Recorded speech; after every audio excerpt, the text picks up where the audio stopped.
Assalamualaikum warahmatullahi wabarakatuh. Perkenalkan, nama saya Nurul Huda dengan NIM 230203 2012 0010 dari kelompok 2 Agribisnis A dengan kakak pembimbing yaitu Kak Adit. Kali ini saya akan membahas acara keempat yaitu macam bahan pakan dan dasar pemberian pakan. Untuk materi yang akan saya bahas nanti yaitu klasifikasi bahan pakan, fungsi nutrien terhadap unggas, cara pemberian pakan, organoleptik bahan pakan, dan kebutuhan nutrisi pada unggas. Materi yang pertama adalah klasifikasi bahan pakan. Klasifikasi bahan pakan secara internasional terdapat 8 kelas, diantaranya yaitu dry forage dan raw veg, merupakan berbagai tumbuhan yang berwarna hijau yang dipanen dan dikeringkan dan ditambah dengan jerami yang dipanen dan dikeringkan. Contohnya seperti rumput gajah, hai rumput raja, hai daun jagung, dan lain-lain.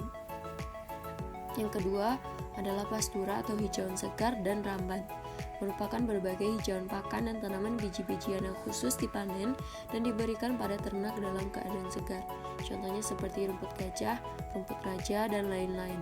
Yang ketiga adalah silase, merupakan berbagai hijauan pakan yang telah dipotong-potong dan mengalami fermentasi terkontrol, tidak termasuk silase ikan, butiran sebangsa padi, biji serangga legume, dan umbi-umbian. Contohnya seperti silase daun hijauan jagung, dan lain-lain. Yang keempat adalah pakan sumber energi, merupakan berbagai bahan pakan yang memiliki kandungan energi yang tinggi. Contohnya seperti jagung, dedak, bekatul, pollard, dan lain-lain. Yang kelima merupakan pakan sumber energi, merupakan berbagai bahan pakan yang memiliki kandungan protein yang tinggi. Contohnya seperti tepung ikan, soya bean meal, kedelai, meat bone meal, dan lain-lain. Yang keenam merupakan pakan sumber mineral, merupakan berbagai bahan pakan yang memiliki kandungan mineral yang tinggi. Contohnya seperti garam dapur, tepung tulang, tepung batu kapur, dan lain-lain. Yang ketujuh, pakan mengandung vitamin, merupakan berbagai bahan pakan yang memiliki kandungan vitamin dan preparat vitamin yang tinggi. Contohnya seperti minyak ikan, tablet vitamin B kompleks, dan lain-lain. Dan yang kedelapan adalah zat aditif, merupakan berbagai bahan pakan yang tidak berfungsi sebagai sumber nutrien atau non-nutrien, ditambahkan dalam bahan pakan dengan tujuan tertentu, seperti meningkatkan palatabilitas dan lainnya. Contohnya seperti antibiotik, prebiotik, fitobiotik, enzim, asam organik, hormon, zat warna, dan lain-lain. Materi yang kedua adalah fungsi nutrien terhadap unggas. Fungsi nutrien terhadap unggas ada dua, yaitu energi dan protein.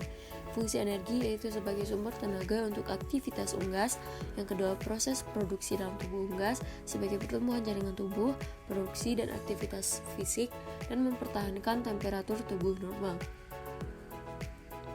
Dan protein berfungsi sebagai zat pembangun dengan memperbaiki kerusakan atau penyusutan jaringan dan membentuk jaringan baru. Yang kedua, sebagai protein dapat dikatabolisasi menjadi sumber energi atau sebagai substrat penyusun jaringan karbohidrat dan lemak.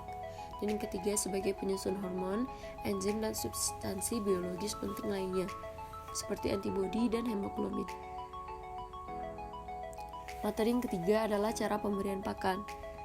Jenis dan jumlah pemberian pakan tergantung pada umur, bobot, cara pemeliharaan, dan tujuan produksi. Umumnya, jumlah pemberian jenis dan kadar nutrisi pakan yang diberikan berdasarkan pada umur.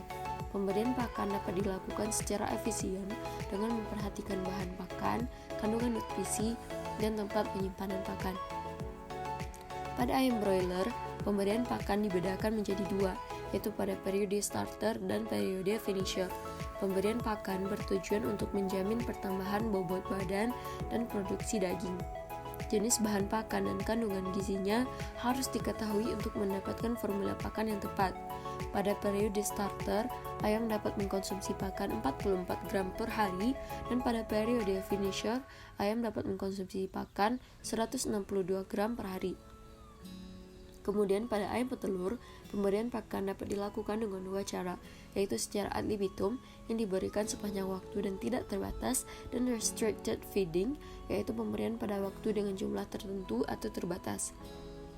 Pada ayam petelur, pemberian pakan dibedakan menjadi tiga, yaitu fase starter, grower, dan layer. frekuensi pemberian pakan untuk fase starter dan grower itu secara ad libitum yang diberikan sepanjang waktu dan tidak terbatas. Pada masa remaja, kebutuhan protein dan asam amino mulai dikurangi. Fase layer, frekuensi pemberian pakan diberikan 2 kali sehari, yaitu pada pagi jam 7 dan siang jam 1. Materi yang keempat adalah organoleptik bahan pakan.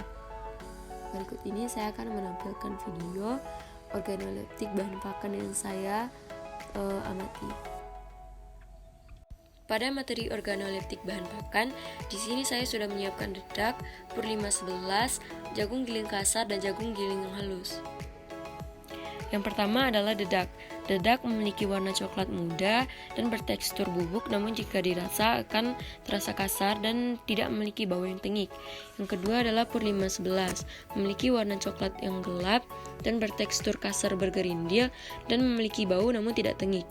Yang ketiga adalah jagung giling kasar dan jagung giling yang halus. Jagung giling kasar berwarna orange dan bertekstur kasar bergerindil dan tidak berbau. Dan pada jagung giling yang halus memiliki warna kekuningan, memiliki teksturnya bubuk namun jika dirasa akan terasa kasar dan tidak berbau. Dan materi yang terakhir adalah kebutuhan nutrisi pada unggas. Kebutuhan nutrisi pada unggas pada ayam berbeda antara ayam broiler dan ayam petelur. Pada ayam broiler, energi yang dibutuhkan pada fase starter yaitu 2.800 sampai 3.200 kilokalori per kilogram. Dan pada fase finisher dibutuhkan energi 2.800 sampai 3.300 kilokalori per kilogram.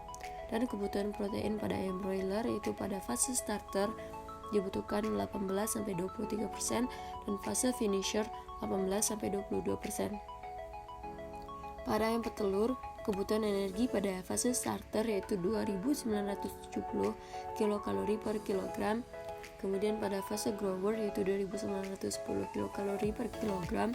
Dan pada fase layer yaitu 2.750 sampai 2.850 kilokalori per kilogram.